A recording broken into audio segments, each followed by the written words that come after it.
Welcome to the Festival of Storytellers.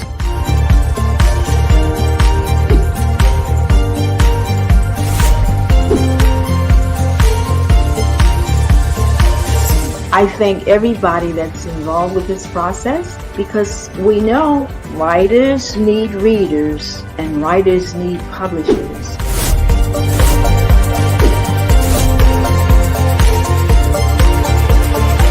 Experience is not about the publisher, it is about us, the authors.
Good afternoon or good morning, depending on where you are in the world.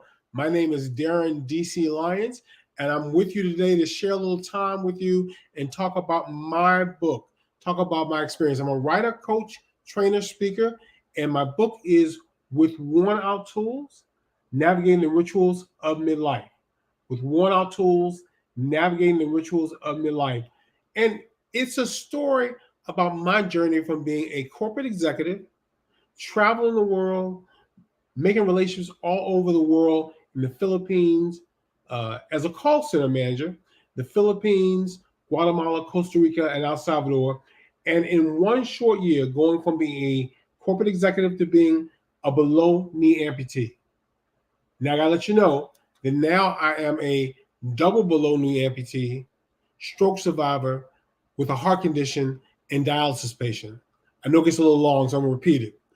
A double below-knee amputee, stroke survivor with a heart condition, and dialysis patient. But my story, it really is about my first entry into being disabled, which was becoming a below-knee amputee. In February of 2017, I limped my way into an Oklahoma City emergency room with a wound on my heel, my left heel. And the next day, they amputated my left leg below my knee to save my life. I gotta tell you, before that, I was traveling, I was having this great career, and now I'm really thrown into this world of being disabled. That's what I write about in the story With Worn Out Tools, Navigating the Rituals of Midlife. That journey. And I call it Navigating the Rituals of Midlife because it is a journey that everybody takes. It might not look like mine. It might look different. My journey was about illness, but sometimes it's about divorce. Sometimes it's about new job opportunities, changing careers. Sometimes it's about just a move or traveling or changing where you are. I like to say it like this. Hollywood is filled with stories about coming of age. And they're normally celebrated. Think about it. There's a first kiss, there's a first car, the prom, first marriage, celebrated. But midlife is full of stories, and they're not so celebrated. They can be tough. This is my journey. This is my story about going from being a corporate executive, traveling the world, enjoying life, to being a below-knee amputee.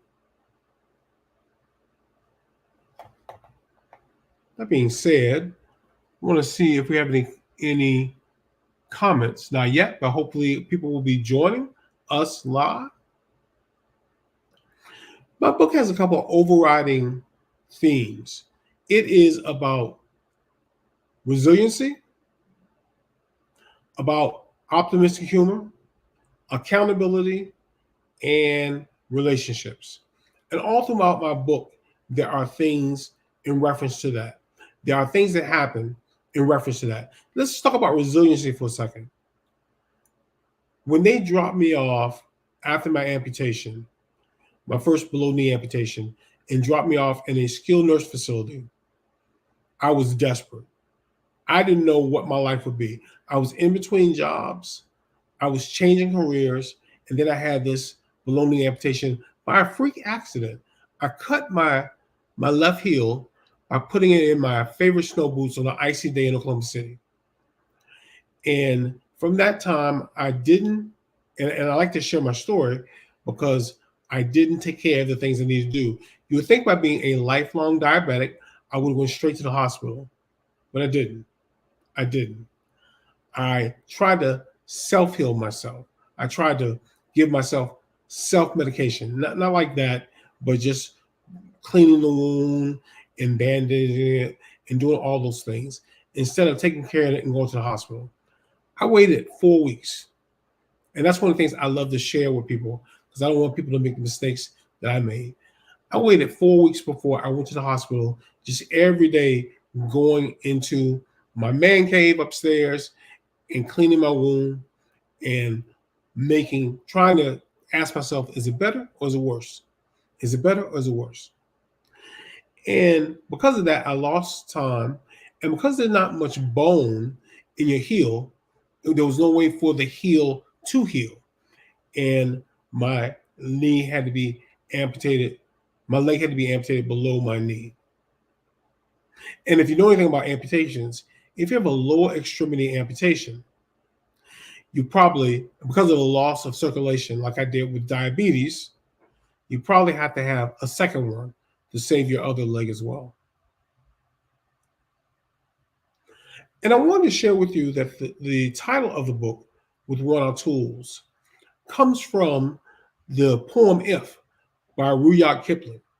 The poem, if you keep your head with all about you are losing theirs and blame it on you. There's a stanza in the poem that says, if you can take one heap of all your winnings and risk them on one turn of pitch and toss and lose and start again at your beginnings and never breathe a word about your loss. If you can force your heart and nerve and sinew to go on after you have gone and so hold on with worn out tools when the world says, don't hold on. You, my friend, will be a man, my son. It's really the story about a father's advice to being a man to a son. And that whole idea about with worn out tools means that you have to really, in your life, you're given a set of tools, this toolbox. And some of them are charm, some of them are good looks, some of them personality. But after a while, those things begin to fade.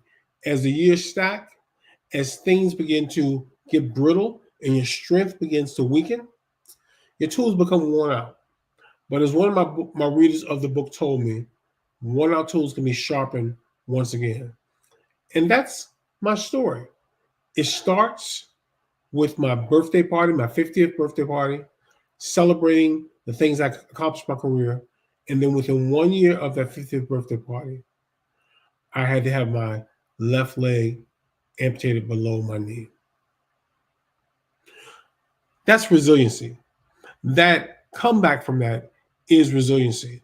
Really being challenged and being pushed to do things differently, to really be challenged to do things differently. When my surgeon told me, when I asked my surgeon, would I ever walk again or what would my life be like? He looked at me and said, Darren, that's my name, Darren DC. He looked at me and said,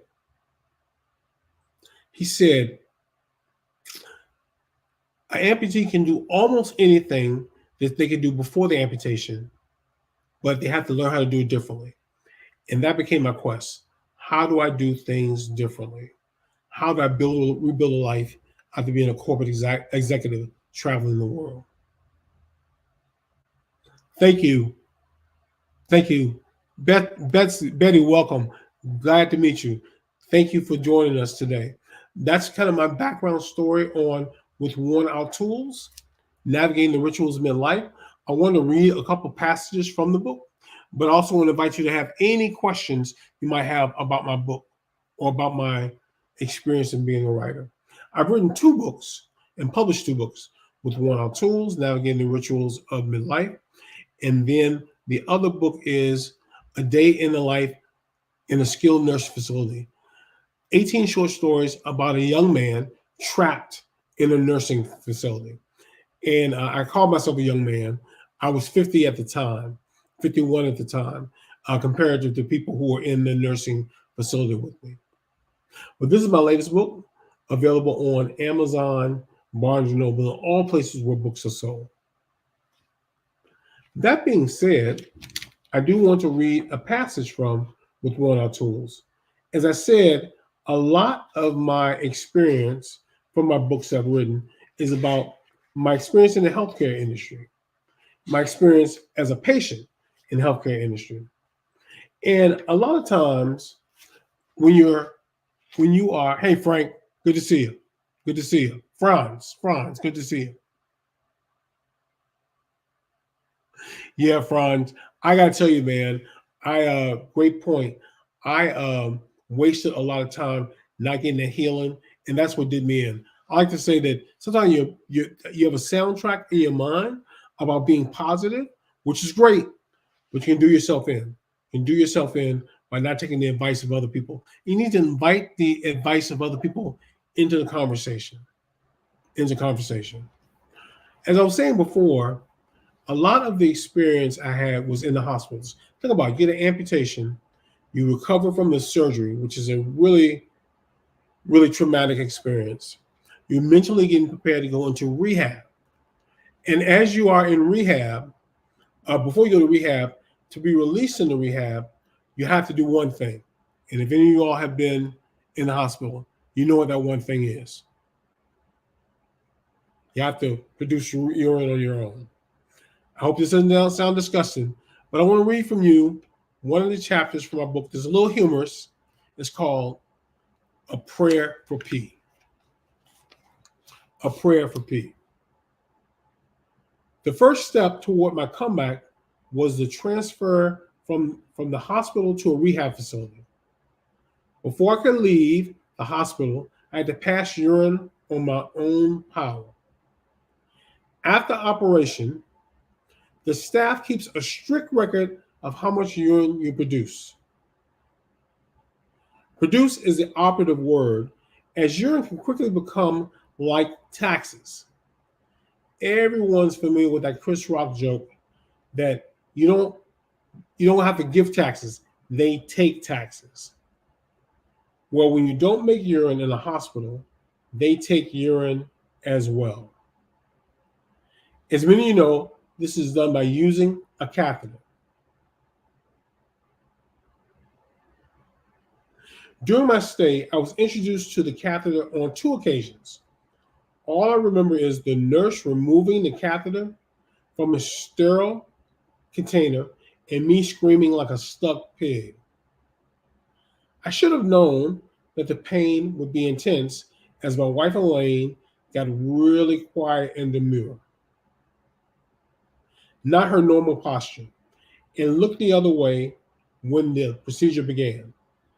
It is like Elaine and the nurse knew within seconds I would be applying this apparatus to my penis. I would be crying like a little girl. After that, my new goal was to never, ever, ever have to feel the intense pain of a catheter. By the time I come back, Mr. Lyons, you either have to produce urine or we will use a catheter to get it from you. The nurse said. I knew I needed divine intervention. At just that moment, the Grace chaplain wandered into my room to see if I needed anything. At Grace, not only did they have a staff of chaplains, they also had a daily prayer at 8:25 each morning. and scripture strategically posted on the walls around the complex. They were committed to the mission of we bring to life the healing ministry of Jesus through our compassionate care and exceptional service. I wanted to give this specific chaplain an opportunity to put this mission to action.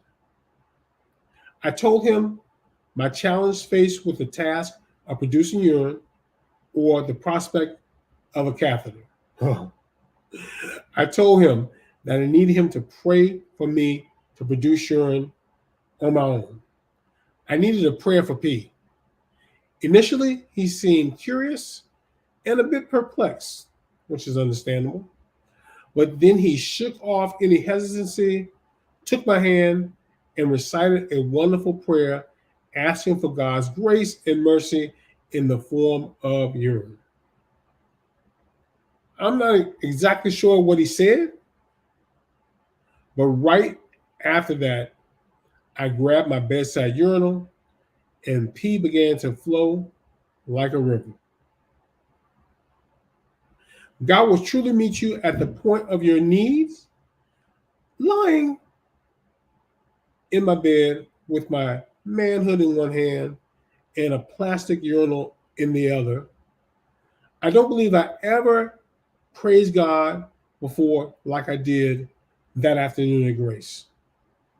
I never saw that chaplain again, but I hope he knows that he has a direct line to God, and I wish that his prayer for P could make him a canonization.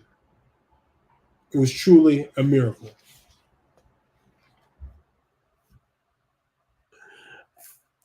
I hope you enjoyed that. That was page 39 of With Worn Out Tools. And I see a comment from Catherine. They say traumatic events are among the sources of change, but how did you overcome these? It must have taken a toll on your mental benefit, your mental health. Catherine, that's a great question. And it is a question that comes up the most when I do interviews and podcasts about my book With Worn Out Tools.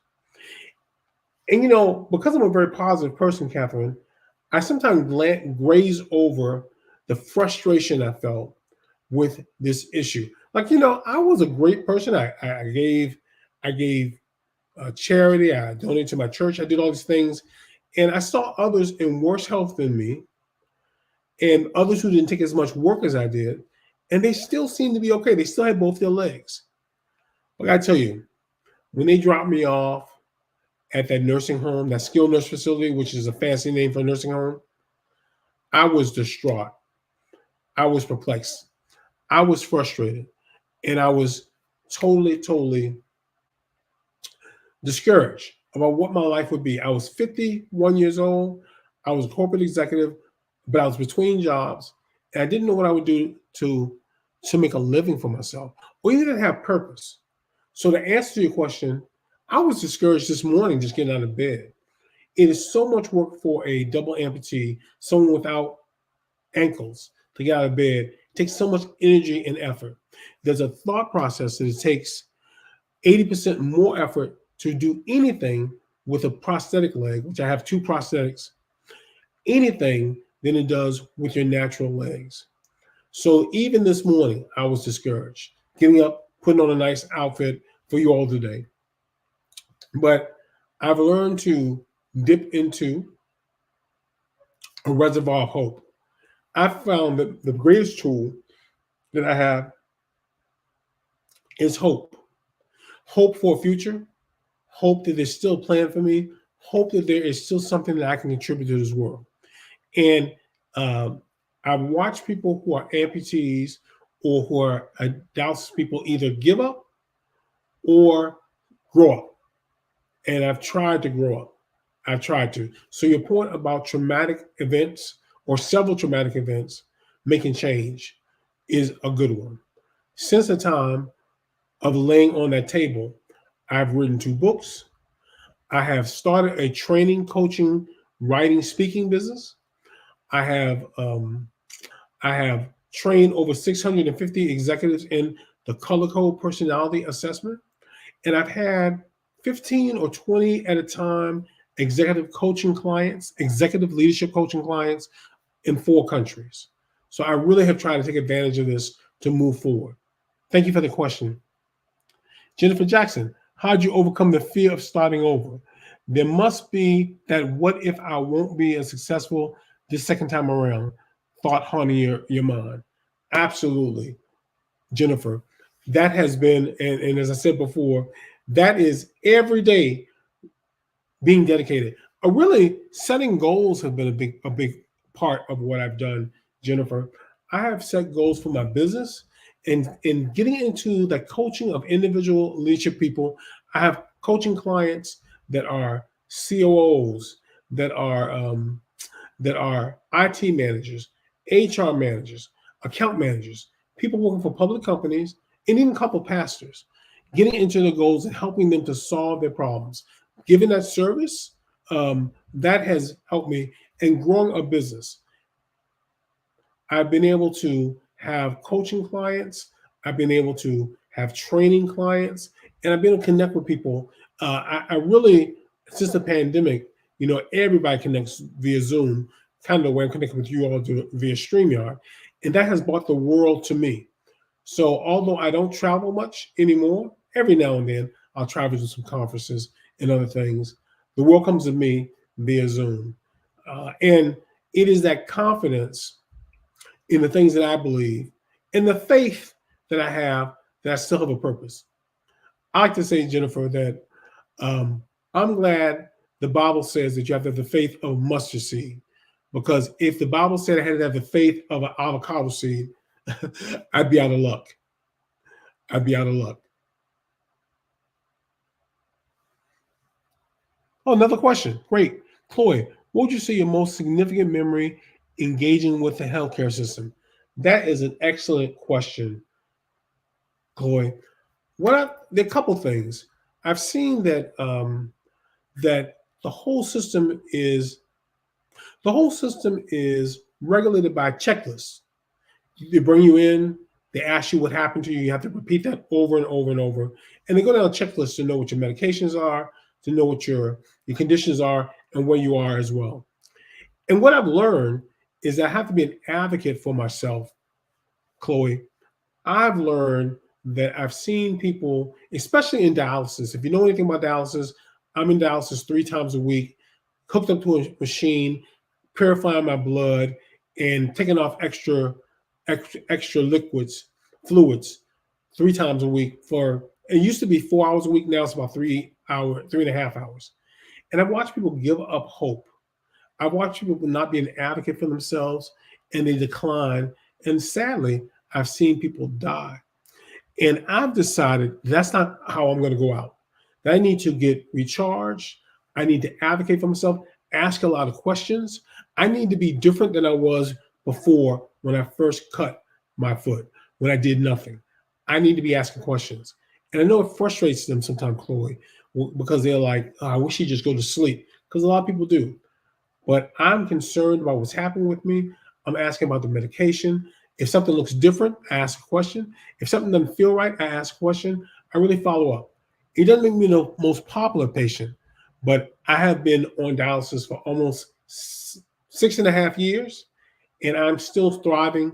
I'm maintaining a weight loss I started. Since I've gone to these illnesses, I've lost a total of 265 pounds. I used to weigh 465 pounds, and now I'm a 190, 191 on a good day.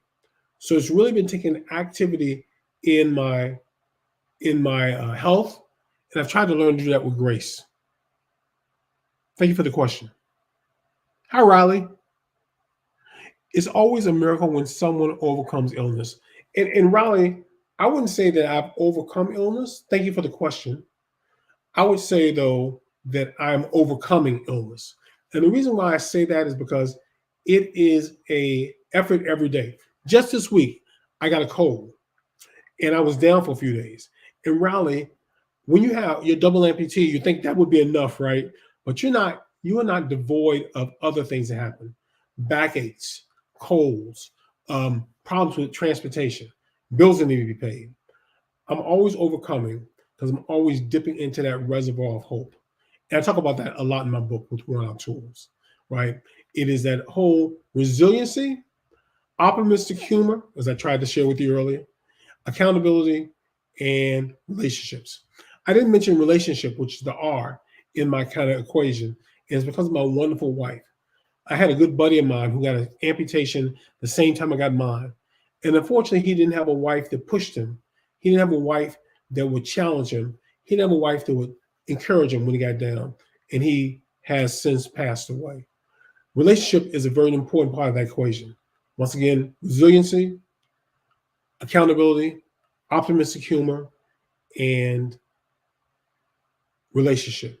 And I've been very fortunate to have all of them. Hey, Alfredo. Alfredo Sean, do you have some tips where we can start to incorporate God into our daily lives? That's a great question. I appreciate that. I have become more of a person of prayer since my illnesses. Alfredo, in 2017, after my first amputation, my pastor said, "You really, Darren, better join our prayer group." And now I'm part of a prayer group that meets every morning at 6 a.m. Here locally. We do it by Zoom. But also, Alfredo, I have joined at 5 a.m. I started joining a community of faith through the neighborhood, the clubhouse application. And we're on there encouraging each other. We have different things. On Thursday, I facilitate a scripture reading, and the other activities we had every day from 5 to 6 a.m. Central. And those two activities have given me hope and given me energy to move forward every day. In our clubhouse neighborhood, it's called Establishing Joy, and that we have a plan for joy every day. The plan is to have, what are you going to do? Connect with Jesus. I'm a Christian, but it would be with anyone that you have faith in. We're going to do connect with others, and what are you going to do to connect with yourself every day? Joy, Jesus, others, and yourself, because it's not selfish to be self-connected and have self-care as well. Hope that answers your question. Putting prayer in my life has given me the energy and strength to do that. And I think taking that time every morning, taking those 2 hours, connect with a higher power, whatever the higher power is important as well.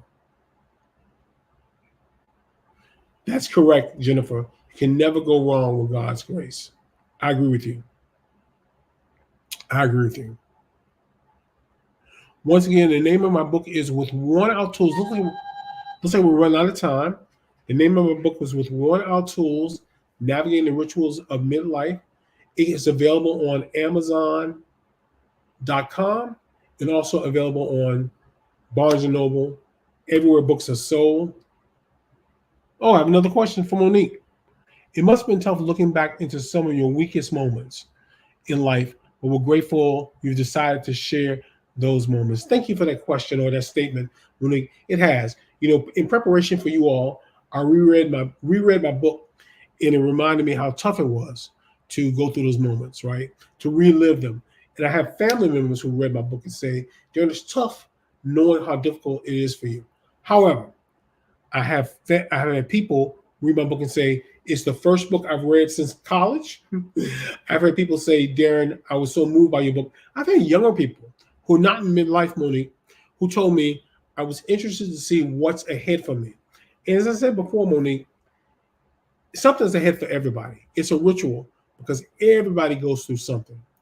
And that means we have to be prepared for that. And how you face that third act of life means how you transition from that ritual to the next act. I love sharing my story with people because I don't want them to make the stupid mistakes that I made. Pauline Adams, thank you for sharing the most vulnerable moments in your life. I'm sure your readers can gain strength and a new perspective in life from these. I hope so. I hope they don't make the mistakes that I made.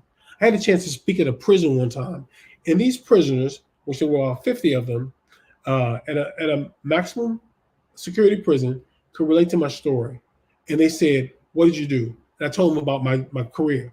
And they said, "On my business." They said, "Well, what do I do?" I said, "You got to find your way through. What do you do well? What do you do well?" And dig into that. And sharing it with that, I pray for those prisoners every day. Hopefully that they are moving forward in their life, because everybody has something, no different. And I want to say this as well. I am not special. I'm not this pillar of strength. I'm just someone who saw there was a chance to make a comeback, and I dug into my comeback. And I hope, Pauline, you become one of my readers and you enjoy my book.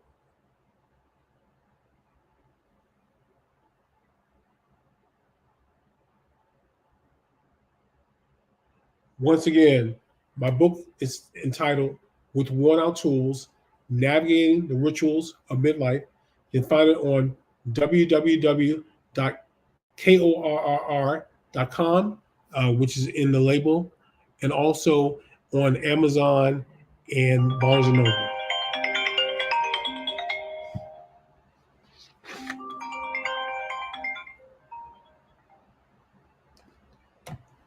Elizabeth, wow, that's a lot on your hands. How do you manage to juggle all that without feeling overwhelmed and pressured? Great question. Thank you for the question, Elizabeth. I have a great network of family and friends. That last R is relationship, which are the overwhelming themes of my book. And I have a wonderful wife who's been nothing but supportive to me. I got to tell you, that is my greatest asset, along with my faith. And I have a wonderful pastor who keeps in contact with me. I have some fraternity brothers that look after me. I had a chance to visit them all in DC when I was at a conference for dialysis patients, and we all met and had dinner. I try things, and that my ability to have a little bit of courage and go out on my own. There's a quote that I like to quote that says, "A ship is safest in port, but it wasn't built for that." And I believe myself, I wasn't built to stay in this apartment, stay in these four walls. I've been trying things. I fall, but I get up. You know, me falling and getting up is a funny thing as well. I, I have to have a little help getting up, but every time I fall, there's someone there to help me get up, and I move forward. Thank you all for your time. I'm getting noticed that my time is up. I've really enjoyed it. I've been so thankful for this opportunity with the the online Storytellers Festival. It's been a great experience. And my next time I'll be available is on Thursday around the same time. So I look forward to you all returning and having some follow up from that. Thank you so much.